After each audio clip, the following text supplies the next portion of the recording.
All right, let's get cranking here with the Cris Collinsworth podcast. And as we love to do, we have to check in on a little fantasy football, and we'll glance around the league with everybody. Joining me today is Ian, how hard can it be, Hartitz, and Dwain the Rock McFarland checking in. How are you guys? Doing great, Cris. Great to be talking again. We were on here in August, and now basically the whole league's been flipped on its head. So a lot to catch up on, but yeah, man, always good to talk. Yep. So give me from a fantasy standpoint, like what's rocked the world, right? What is it that like nobody could have foreseen this coming into the football season? I'll start with this and then throw it over to Dwain. It's got to be Cordarrelle Patterson. And I have had, Cris, in my Twitter bio for 5 years that I am the president of the Cordarrelle Patterson fan club because I refuse to live in a world where the best kick returner, not punt, kick, so Bears fans, Devin Hester, stands, chill out.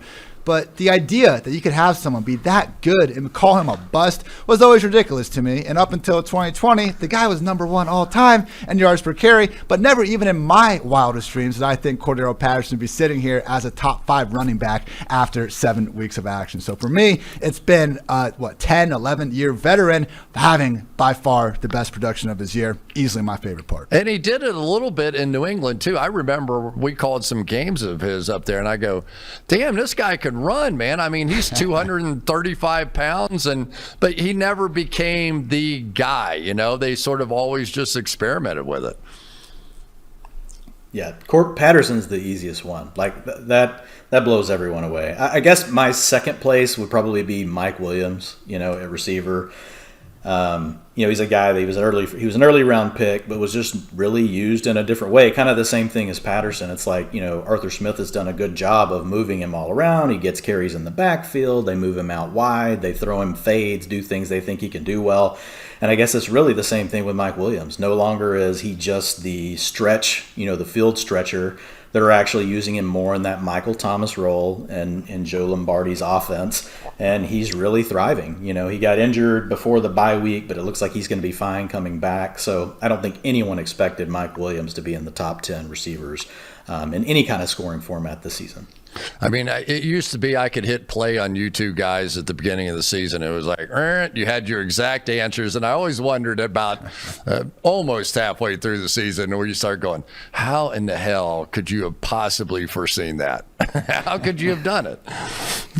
I will say Mike Williams came on the PFF Fantasy Football podcast, and here we go. Every time I got to have the athlete on, I tried to set him up at the end. I was like, hey, any final words for the fantasy investors out there? And Mike Williams, out of all of them, was the one guy that just looked right in the camera and said, pick me if you want to win fantasy games this year. So Mike's known the whole time.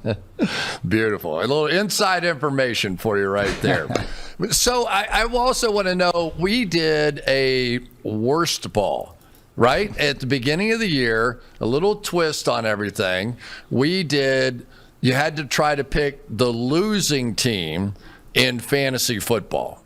And all I remember is that I made the best pick out of the whole thing, right? I made the best pick.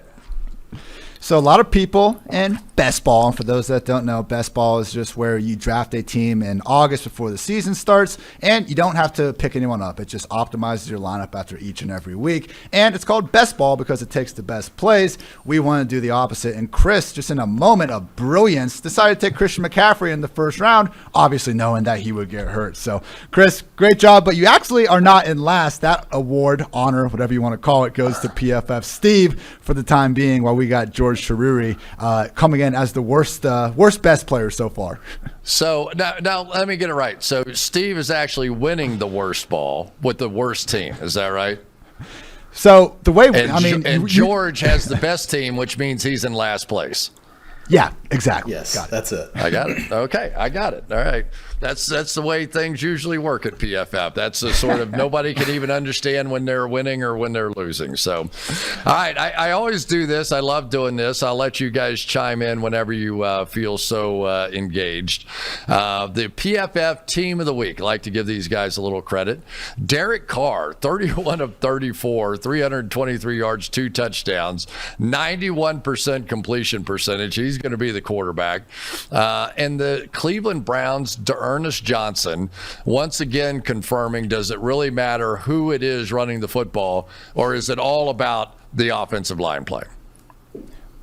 And Ernest, so I know sometimes with these guys, particularly in fantasy, we just see, okay, like a running back, if they can get 20 touches, we'll sign up for that. It's hard to bust too much when you're getting that much usage. But just Ernest's efficiency was crazy. He tied for our highest single-game rushing grade of the season. So it wasn't just like he was a productive fill-in. He made the absolute most out of each and every one of those touches. It was great to see. A.J. Brown, once again, at wide receiver. Seems like he's been there every single week. And Jamar Chase, this is my favorite stat they showed you. Jamar is 255 yards away from breaking my rookie record with the Bengals of 1,009 yards. He literally is going to break that record at the midway point in the season. And all I'm going to be talking about 5 years from now is, yeah, but he did it in a 17-game schedule. That's it. I'm going with it. That's my story, and I'm sticking to it right there. He is 255 yards away from going over 1,000. That is sick. He might do it. It's possible. It is possible that we could flex into a Bengals game, and he might do it with me right there. That would be really fun. I would like that. Kyle Pitts. Kyle Pitts, we talked about Kyle Pitts forever during the course of the preseason, and now he's playing a lot more wide receiver, but he's hot, right? Yeah, Pitts is looking great. I mean, I think the key, for all the tight ends when we look at them in fantasy, Cris, obviously Pitts is playing well. But, when they get up to 80% of the routes and they're not having to stay in and block, which he is not, like you said, he's out playing wide. He's playing all these different positions. And then he's getting targeted 29%, 27% of the time that he's in a route. It's really hard when you're a player that's good, that, is that good to not really come through. And he's finished as the PPR tight end 3 and PPR tight end 2 over the last 2 games. He's now up to 7th, on the season. So, yeah, he is playing great. Smoking it. Here's my thing with Pitts, though, real quick.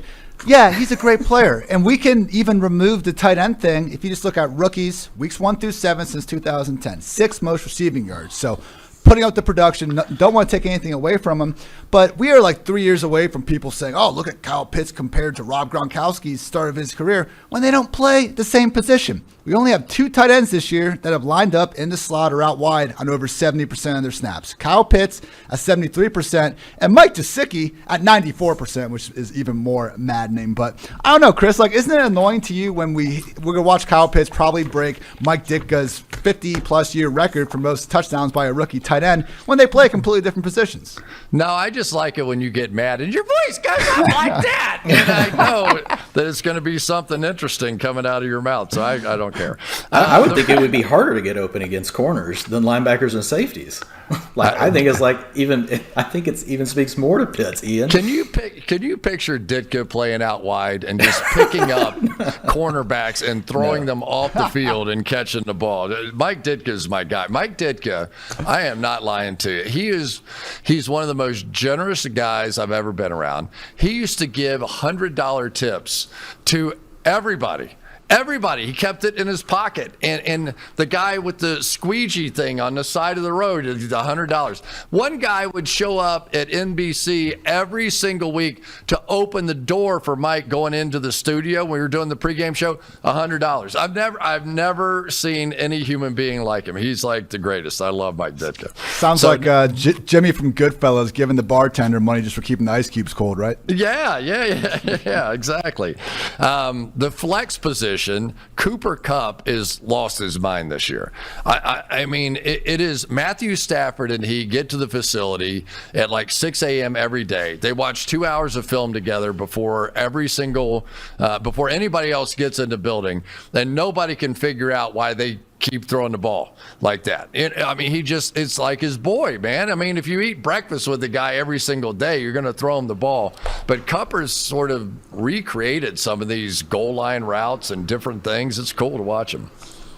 That's my thing with it, is how easy it is for him time and time again. We have all these fancy PFF stats in our back end with Ultimate, and we have our separation metrics. And 8 of his 9 touchdowns, he's been considered open or wide open. And we know he's a great talent, whether you got a close defender or not. But it's like at some point, at least in fantasy land, Matt, throw the ball to Higbee, throw the ball to Bobby Trees a couple times.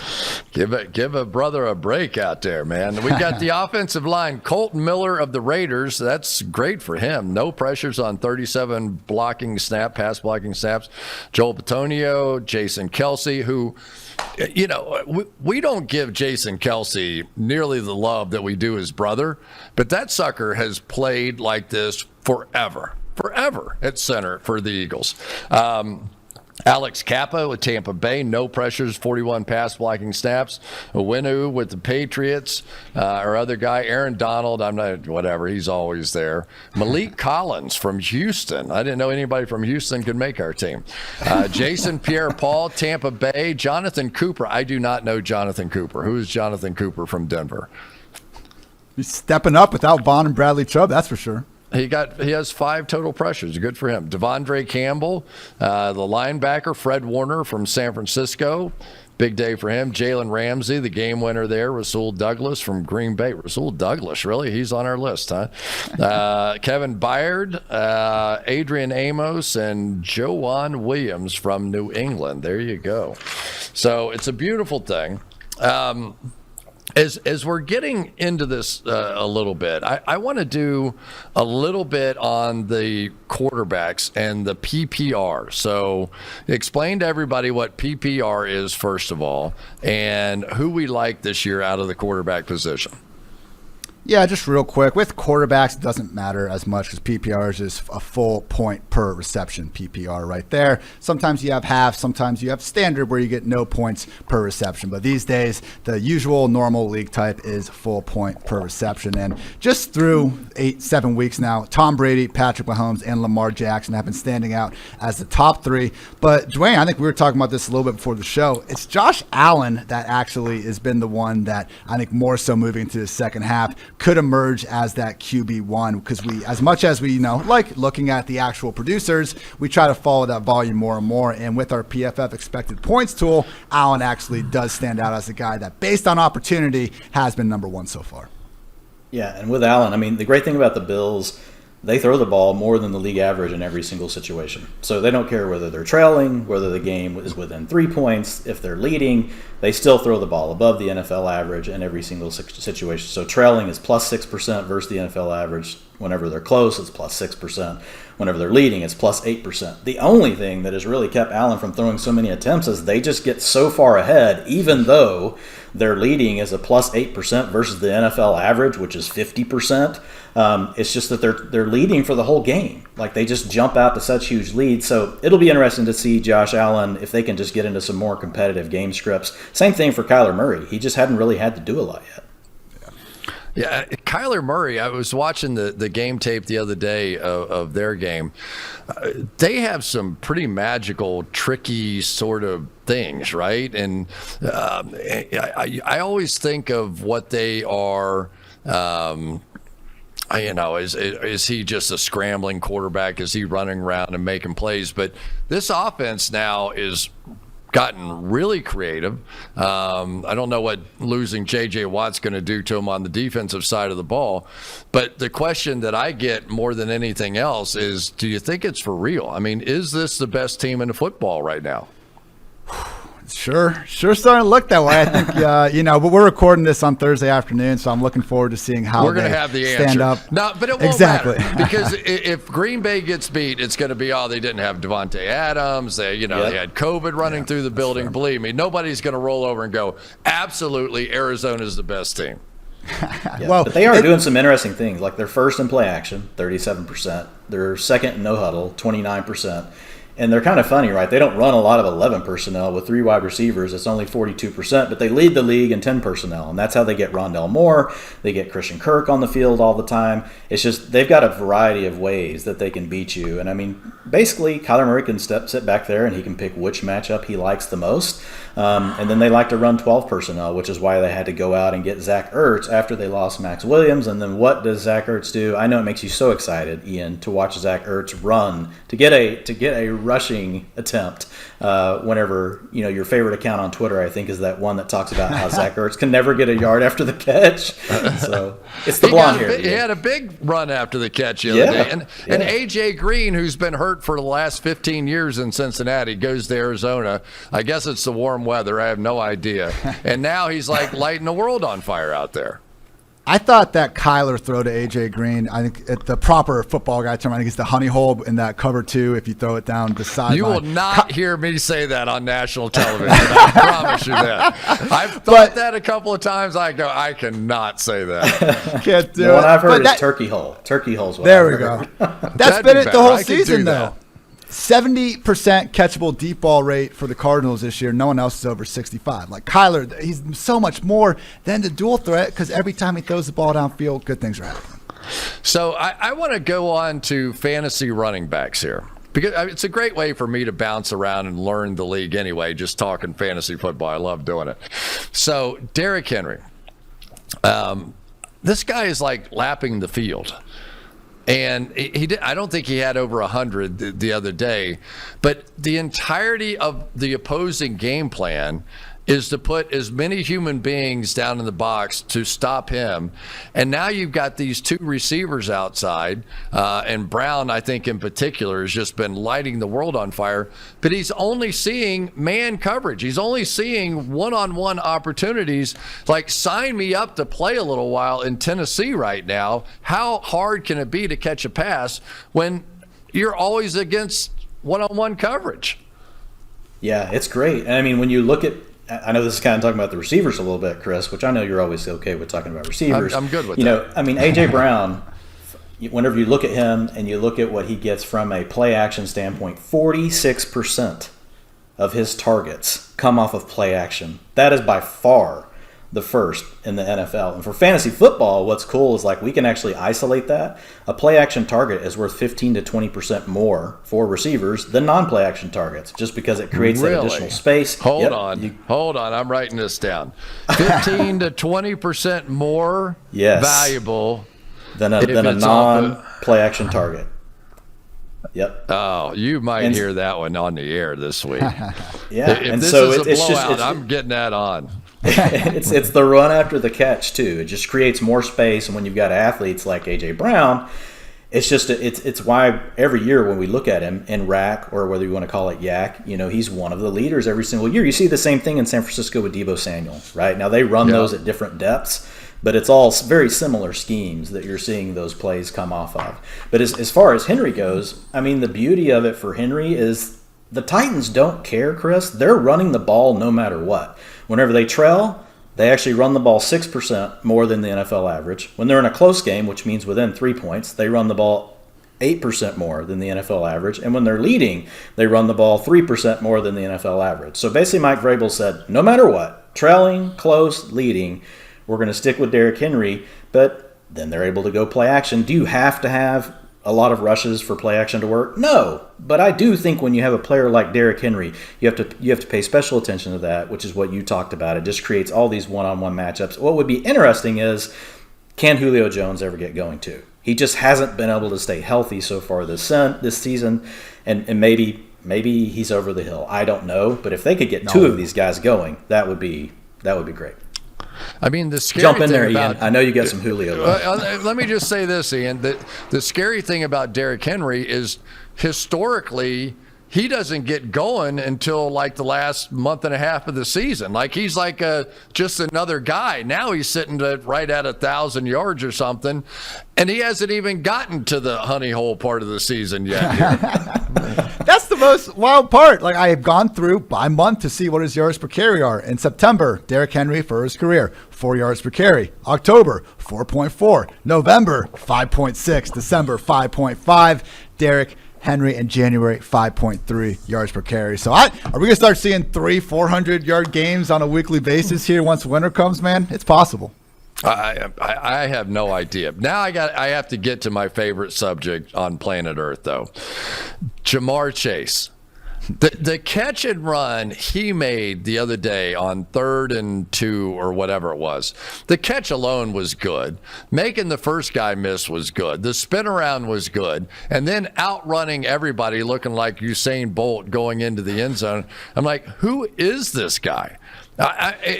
He really, and I said, I wasn't even joking. I said on the air the other night, I said, I think he's the best receiver in the history of the Bengals, and he's 7 games into his career. Like, that's insane.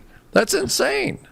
And at this point, I think like Justin Jefferson kind of had the same thing going on last year. Like, these guys are performing so well as a rookie, and we almost need to take a step back and realize they're not just playing this great as a rookie. They are already in the top 10 conversation, regardless of how many years you've been in the league. Yeah. And right now, we only have 4 wide receivers with at least 25 targets that have been averaging over 3 yards per route run. Usually over the course of a whole season in the last 10 years, it's been like Julio and Devontae Adams have hit that mark, and that's about it. And right now, it's Jamar Chase in first, followed by Cooper Kupp, Deebo Samuel, and Devontae Adams. Just already spectacular company. And Cris, to your point about all the yak stuff we saw in that matchup, like, yeah, we saw him stretch the field vertically really in the first 6 weeks of the season. No problem, and he was fantastic doing so. But to show that new part of his game against Marlon Humphrey, of all people, it was just spectacular. Marlon Humphrey is amazing. I'm going to tell you what I consider to be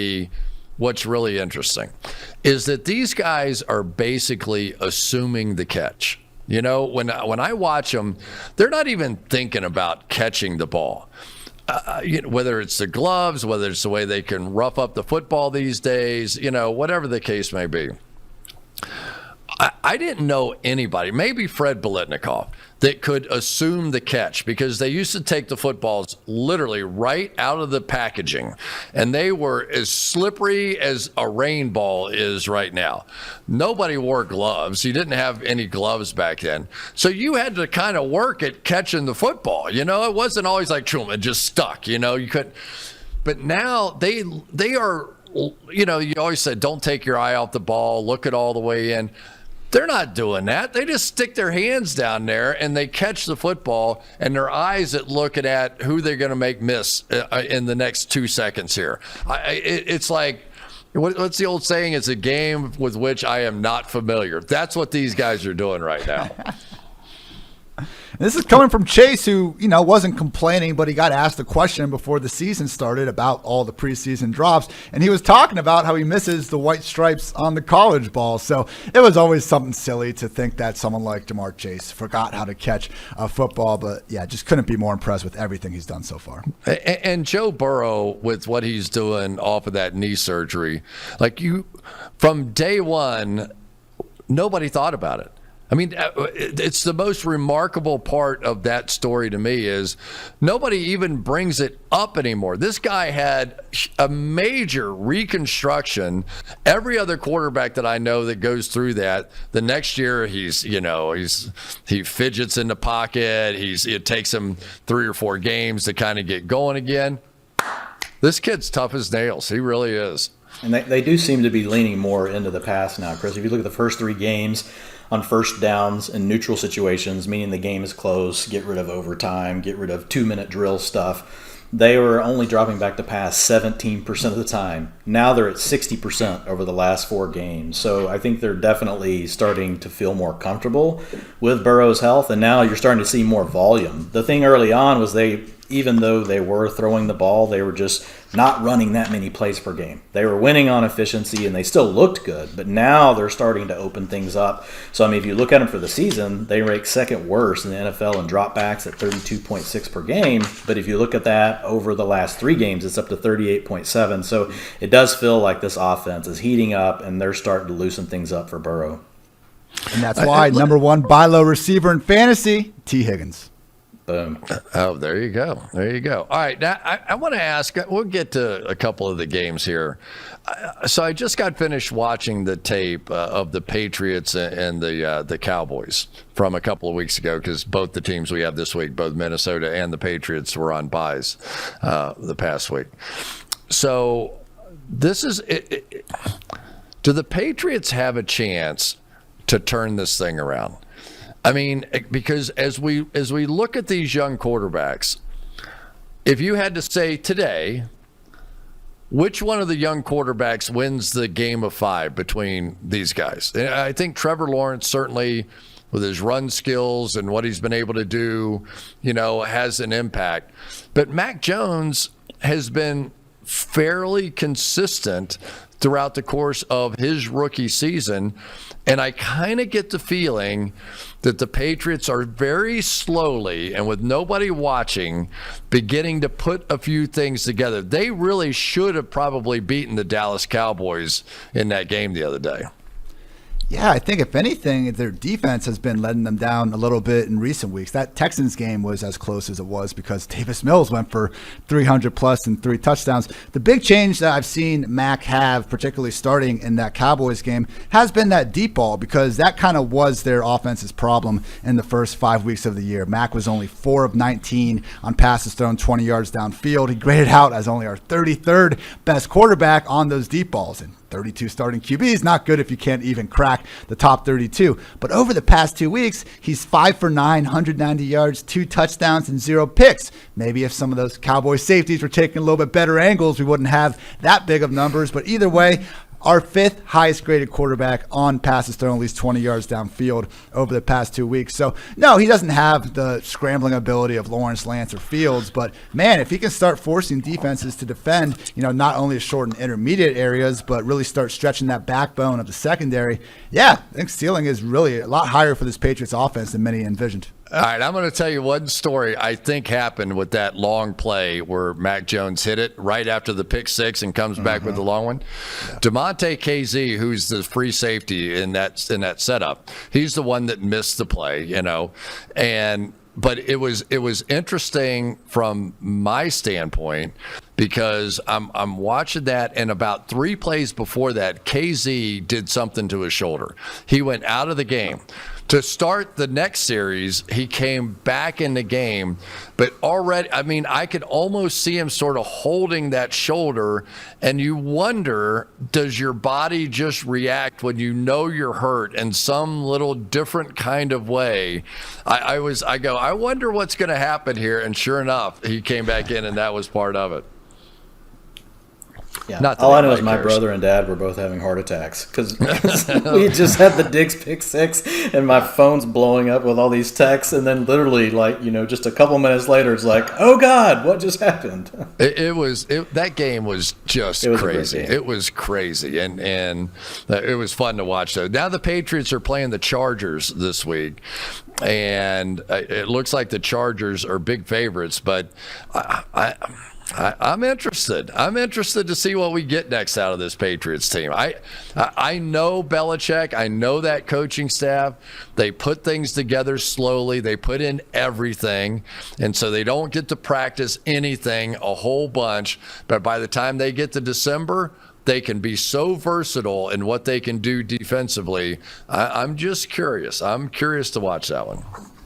I think they might match up actually pretty well. We were going over our PFF team of the week, and we had Jawan Johnson from the Patriots getting that. This is a 6'3", 212-pound corner with his arms basically dragging on the ground. There aren't many guys that can, go compete with Mike Williams on jump balls, but he might just be one of them. And, we have had the Dak Prescott, the Davis Mills game showing off, but J.C. Jackson, I think, is someone that is like a Trayvon Diggs to an extent, where he might give us some yards here or there, but you'll take that when you're getting as many picks. So obviously Herbert's worst game as a rookie came against the Patriots.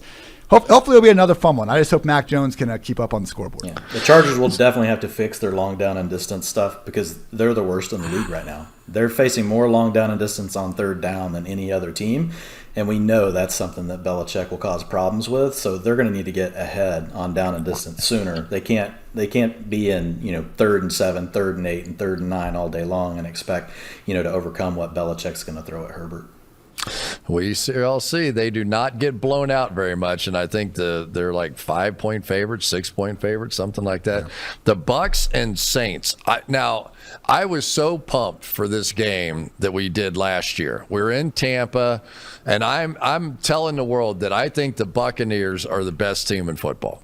Because I watched the game against Green Bay, and they were down 10-0, and this defense is starting to click, and the secondary is starting to do good.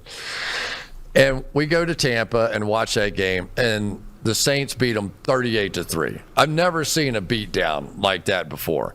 But the one thing that the Saints historically have done is do a pretty good job against Tom Brady, and they certainly did in that game. Do the Saints have a chance? I mean, this is like they're at home.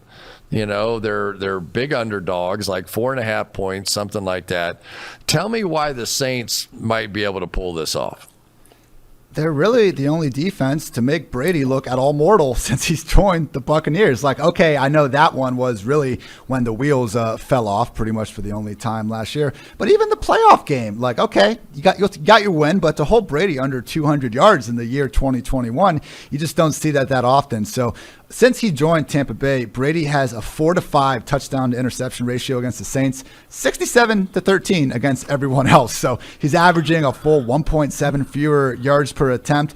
I guess the one big matchup that's going to probably decide how that Tampa Bay offense goes is Mike Evans versus Marshawn Lattimore. And man, you saw Lattimore like already getting ready for the chippiness with DK Metcalf the other night. Obviously, these two already have a history as well, but it's best on best. And I think if Evans can't win the matchup, which he's done before, that's just going to make, if the Saints really need to start devoting extra attention to that Evans spot, then you got Godwin, then you got Fournette, just a lot of options to cover. So Lattimore can hold out his end of the deal. No Antonio Brown, right? So, I mean, there's going to be a lot, and we have seen Lattimore win that matchup. I mean, let's just say what it is. We've seen him win that matchup. So that's going to put a lot on those other players, Godwin and company. Yep, Ty Johnson, all those guys. I think the key, though, will be, like, Jameis Winston's going to have to play well. Like, he can't just manage the game, most likely. I know they blew them out last year, but they're going to have to put up at least enough points. And I think so far what I've seen from the Saints is like, if at all possible, they don't want to throw the ball. They just want to run the ball, and they don't want it. They don't want to deal with the mistakes. They don't want to deal with the sacks that put them in the long down and distance. Those are things that have historically been problems for Jameis. He's been a little better this year, but I think Sean Payton is still a little bit worried about that. So I think that will be the most interesting aspect. If they can keep it close, but I do think Winston's going to have to open it up a little bit more than what we've seen here in the past few weeks. So what do you think the Saints do this offseason? Do they stick with Jameis? I don't think so. I don't know about your thoughts, Ian. Like, I know it makes Saints fans mad on Twitter. They're like, oh, give him time. I'm like, well, we've given Jameis quite a long time, and it still pretty much looks the same. Look at his pass stats, man. It took him till like week 6 to even get 30 pass attempts in a single game when we saw Sean Payton throwing the ball around more than anyone else for pretty much the better part of the past decade. So maybe the fact that, look, I'm not, Mike Renner, I'm not grinding all the college film as much as everyone else. To my knowledge, this college draft class isn't looking quite as hot. So Jameis might be the best bet for another year or so, but, we're going to need to see the better version of him, I think, more often than not here in the second half for sure. Yes. I think the way the coaching staff's handling him tells me all I need to know. They throw the ball 9% less than the league average when they're trailing. When they're trailing, they throw the ball 9% less than the league average. Whenever they're close, they throw it 3% less. Whenever they're leading, they throw it 11% less than the league average. These aren't just close like, oh, it's 2 or 3% off. These are like drastic. We don't want to be throwing the ball if we don't have to. It's almost back to Bill Parcells kind of football when you had Vinny Testaverde, which, hey, you do have Sean Payton did spend time under Bill Parcells in Dallas, so maybe that's where he's getting it from.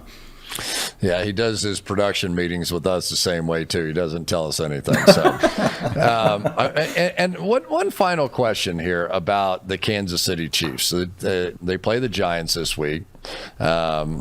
The Giants are getting 10.5 points, I guess, in that game. But this is kind of it for Kansas City, right? You can't lose at home to the New York Giants and still make any sort of claim that you're the team, because right now the AFC is just it's a mess. I mean, everybody's sitting there. The NFC is like so clear cut. Everybody's undefeated or one loss, and you already know who 5 of the 7 playoff teams are going to be. The AFC, I dare anybody to tell me who those 7 playoff teams are going to be. But the Chiefs can't fall out of that race with a loss to the Giants at home. I mean, they keep getting these like NFC East bounce back games right when everyone is starting to panic. Because lest we forget, this was a 1-2 team before they had to go into Philly. They get that win and right the ship. Then they lose to the Bills. Then they get to go beat up on the Washington football team. They lose to the Titans, and the Giants come to town. So they even got the Cowboys in Week 11 coming up before too long. Wouldn't say that'll be quite as much of a get-right spot as these other ones. But at the end of the day, I mean, maybe Patrick Mahomes is now going to only score 3 points every week. Feel like that's not going to be the case. And with that in mind, I don't know how Daniel Jones is going to keep up when he doesn't have his top 3 receivers or Saquon Barkley. So I know Danny Dimes, he hasn't helped himself with all the fumbles over the years. But before he got concussed in that Cowboy game, he was PFF's second highest graded quarterback as a passer this season. So I hope, just for the competitive sake, maybe to get this line under 10 points, one of Tony, Galladay, Shepard, or Saquon can come back and try and make this thing more competitive. So you're saying the NFC East is like Uber Eats? You just they order, they deliver it right to your door, and you eat that NFC East meal, and then you go on to the rest of the league? At least for the non-Cowboys of the group, that's the way it's played out. Hey, Cris, I have a question. And I don't know what your thoughts are. I know you watched the film, but when you look at the Chiefs, the biggest thing that I've noticed, from a data perspective, and I watch the games too, but I don't study them the way that you do. It's the explosive plays, the 15-plus yard plays, right? He's averaging 12.2%. When I say he, Patrick Mahomes, this year. If you look at 2020, he was at 18.9%. 2019 was 16.9%. 2018, his huge year, 22.9% of his pass plays went for 15 yards or more. And this year, you're at 12.2%. Are you seeing something with the way defenses are playing the Chiefs that's really causing this problem? Or do you think it's just something? Go ahead. No, absolutely. I mean, they're all doing the same exact thing. They're just playing 2 deep safeties and taking Tyreek Hill out of the game. Yep. And, it's nobody cares if Tyreek Hill catches a couple of balls underneath and breaks a tackle and, whatever. But what kills you is when the avalanche starts with those deep balls and you play single high safety against them. I literally don't know how you stop it. You're either going to have Tyreek Hill in the slot running across the face of the safety and he can't catch him, or he's going to run as fast as he can like he's going to do that, and then he's going to peel back the other way. Meanwhile, the cornerbacks on either side have these dig routes and all these underneath routes where it's like, okay, do you want us to throw it to Tyreek Hill on this deep over 50 yards? Are you going to cover this comeback on the outside with your cornerback? And I'll take either one you don't do. So, Andy Reid's notorious for flooding the side of the field almost always with 4 receivers and leaving a single Kelsey or Hill on the other side. But a lot of times now they'll send all 5 guys into one half of the field to overload your zone defense. But right now teams are just not giving them that. They're just playing 2 deep, quarters coverage. Let's lay back. Let them check it down and see if they can beat us in the red zone. That's exactly what Tampa did in the 2 games last year. In the first game against Tampa, they tried to play man coverage, and Tyreek Hill crushed them. The next time they came back, and really at the end of the first game, in the second half of the first game, they started playing zones. They never went to man, especially in the red zone, just played well, hold them to field goals. And that's what everybody else is doing right now. And it's working. And it's really frustrating. I think everybody there, Andy and Tyreek Hill and Kelsey and Mahomes, you can just see what is the adjustment that you make for that? Is it just a mentality thing where they've got to be okay with working their way down the field and not trying to force it? Or what's the next chess move for the Chiefs? Yeah, there is no next chess move. That's exactly what you have to do. You have to be able to play it and make 12 plays without making a big mistake. And holding counts as a big mistake. Offensive pass interference is a big mistake. There just aren't those plays that seem to be like an adrenaline rush for this franchise, because once they get one, it feels like there's 3, 4, 5 come right after them. And they're preaching patience. They're saying all the right things. They're doing all the right things. But Mahomes doesn't get to do his sideway throws, doesn't get to go scramble out of the pocket and throw it 90 yards across the field. It is like he has to play in a Bill Walsh-like system. And I think he hates it. I think it's driving him nuts. And it's got to be driving Tyreek Hill nuts, because he's not getting some of those opportunities. And I think they've tried over the years to add a third member to this passing game that could help in some of these situations. Obviously, giving Sammy Watkins that big free agency contract, drafting Clyde Edwards-Helaire in large part for his contributions as a receiver. And they even made Juju Smith-Schuster a pretty good offer in this free agency period. So if they could just find that more consistent underneath threat, which just Mecole Hardman hasn't been to this point, that might help. But like Chris, I feel like Mahomes is aware of this. He said before this season started, going back to that Bucs game, that he does need to be a little bit more patient. And I thought our own Mike Renner, PFF Mike, had a good point about it, where it's almost like how Aaron Rodgers was playing a little bit before Matt LaFleur got there, where when you're that freaking good and you pulled off so many incredible plays, sometimes you do just start to think like, I can make a big play happen out of nowhere every time. And maybe that's why he's not taking the profit or whatever. Yeah, I mean, it's really hard. They get Josh Gordon in there, and he certainly could be a little bit of that weapon. But no, Clyde Edwards-Helaire is a problem. I mean, that's why he was drafted. But our guys will tell you at PFF, it's like, you want to take a check down instead of throwing the ball, go for it, right? And it's been the methodical way that they've been forced to play that I think just is making them so uncomfortable. And if they get in against an offense that can match them, like Buffalo could, like Tennessee can, then the frustration just seems to grow and grow and grow. And right now, they've got to have a little confidence issue going in after the way that Tennessee, who thought Tennessee was going to hold anybody to 3 points this year? All of a sudden, they can rush the quarterback. Kansas City's got a new look offensive line still coming together. The two tackles are not, going to be clean every single week. It's just a phenomenon. I mean, it really is to see a team go from world beaters to what we saw in the Super Bowl, and then everybody just follow that same blueprint. It's good stuff. Guys, I think that should be enough. You have worked overtime already here today. I appreciate you letting me steal you away from everybody a bit. But give me one note for fantasy football this weekend for them to take forward. Yeah, I would just say, if you can go out there on the waiver wire and on the PFF Fantasy Football Podcast, Dwayne and I break down the waiver wire each and every week. You can catch those episodes on Tuesday. But don't sleep on new Jets starting running back Michael Carter really being a big-time producer down the stretch. I know the Jets aren't a good offense. That hasn't exactly stopped DeAndre Swift and James Robinson from balling out over the years. We chase volume in fantasy football, not necessarily talent. Carter could be a rare instance of someone having both. So we saw a nice little post-buy bump for the rookie, and believe me, people, if he is still out there on the waiver wire, go get him, because you just don't find these players with the sort of touch ceiling he has moving forward waiting there just to be plucked up. Yeah, my biggest thing would just be, these players like Stephon Diggs, Calvin Ridley, like, go buy low if you can. I mean, I know they're not performing up to where you drafted them, but all of the underlying metrics that we look at, like as far as their targets per route run, are they on the field enough? Does their quarterback like them on third down, in the end zone? All these things.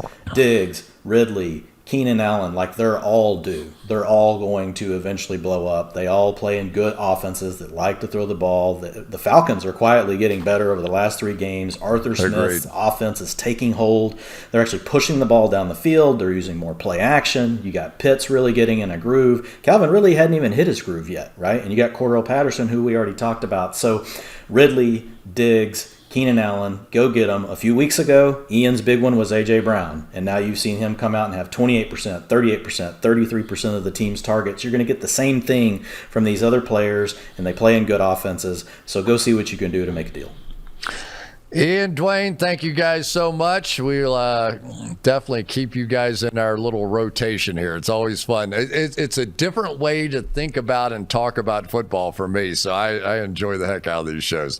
Thank you, guys. All right, thanks, Thank you, Chris. man.